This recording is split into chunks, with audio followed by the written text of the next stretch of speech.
ఒకసారి అర్జునుడు తాను శ్రీరాముడు అంతటి వానిగా అనిపించుకోవాలి అనుకుంటాడు.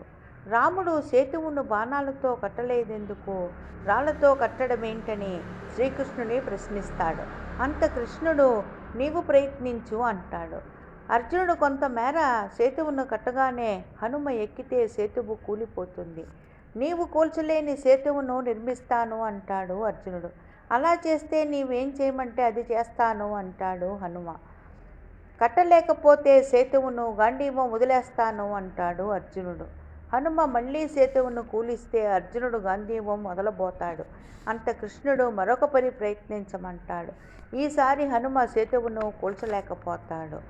తాను ఓడిపోయినందుకు అర్జునుడు ఏం చేయమంటే అది చేస్తాను అంటాడు హనుమ. అంత కిరీటి హనుమ, నిన్ను ఆజ్ఞాపించేంతటి వాడనా, నిన్ను అర్థిస్తున్నాను, నా రథంపై ఉండి నన్ను యుద్ధంలో రక్షించు అంటాడు. అంత కృష్ణుడు నీవు ఓడిపోలేదు హనుమ, అర్జున నీవు గెలవలేదు అంటాడు. కృష్ణుడు తన వీపును చూపగా మొత్తం నెత్తుటి మరకలు ఉంటాయి. సేతువు నిలవడానికి నా వీపును అడ్డుపెట్టాను అంటాడు కృష్ణుడు. తనను శరణు కోరిన అర్జునునికి విజయం కలిగించాడు శ్రీకృష్ణుడు. సర్వం శ్రీకృష్ణార్పణమస్తు.